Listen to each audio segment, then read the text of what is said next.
tous.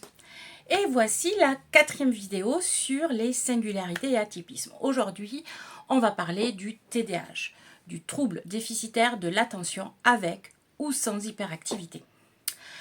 Alors, j'ai donc fait 3 autres vidéos, celle sur l'hypersensibilité, celle sur le HPI et le TSA.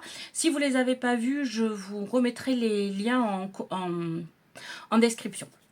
Voilà, donc aujourd'hui le TDAH, je vais vous donner quelques données générales sur le TDAH et puis la deuxième partie, ça sera vraiment sur les caractéristiques du TDAH chez l'adulte. Alors d'abord le TDAH, donc c'est un fonctionnement cérébral différent. Je le redirai et redirai encore, ni mieux ni moins bien, juste différent. Alors oui, le TDAH est un diagnostic donné par un médecin et il peut être reconnu par la Maison départementale des personnes handicapées MDPH parce qu'il peut avoir des implications négatives sur le quotidien et donc il peut être amené à avoir des aides pour compenser. Ça peut être une reconnaissance de travailleurs handicapés, des aides humaines, techniques, voire animalières. Voilà, pour aider au quotidien ces personnes à être plus autonomes. Voilà, donc ce n'est pas systématiquement reconnu par la MDPH voilà, c'est un diagnostic médical comme le TSA. Mais c'est aussi reconnu comme un atypisme, une singularité. Alors, pour être diagnostiqué, le TDAH, il faut que les symptômes doivent être persistants, c'est-à-dire être présents depuis plus de 6 mois et avoir une incidence, un impact négatif significatif sur la vie quotidienne. Il faut ces 2 choses, c'est-à-dire qu'il faut que les symptômes durent depuis plus de 6 mois et que ça a un impact négatif sur le quotidien. Alors, le TDAH, il est quand même assez mal diagnostiqué encore, notamment chez l'adulte. En moyenne, on part du principe, 2,8% de la population des adultes dans le monde. Mais en fait, ce chiffre serait vraiment très en dessous parce qu'il y a peu de personnes qui se font diagnostiquer en fait, et surtout adultes.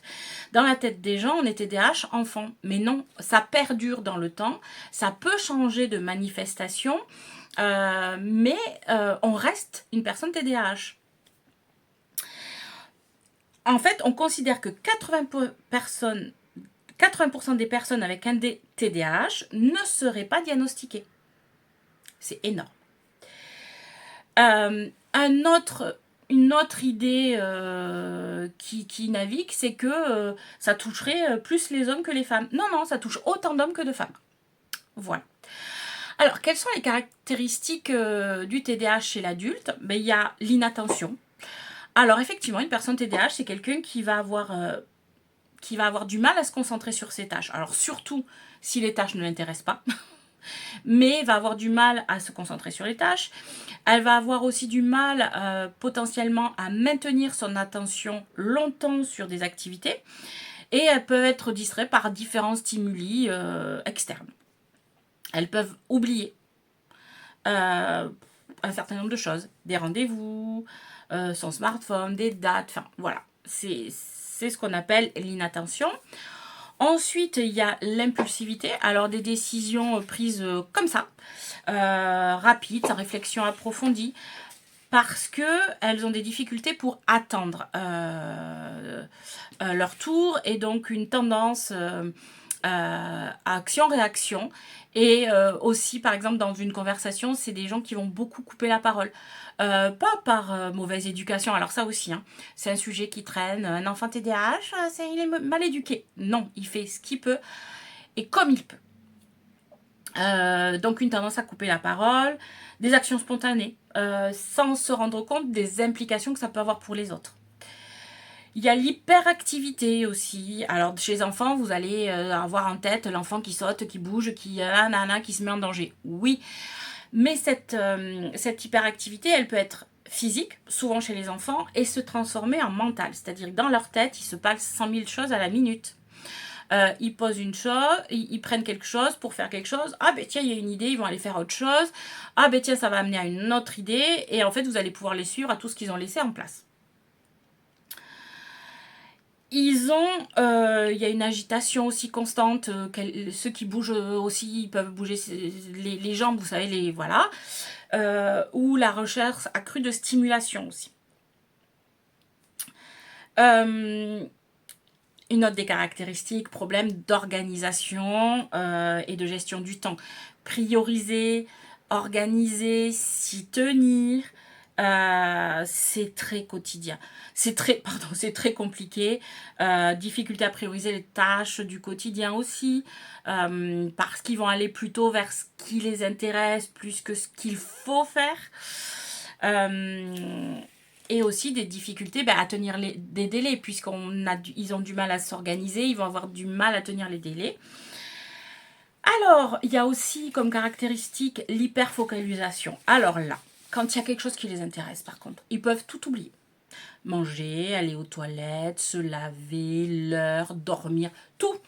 Là, ils sont hyper focus, ça les intéresse, ils déplaceraient des montagnes. C'est là l'éclat de grave pour eux.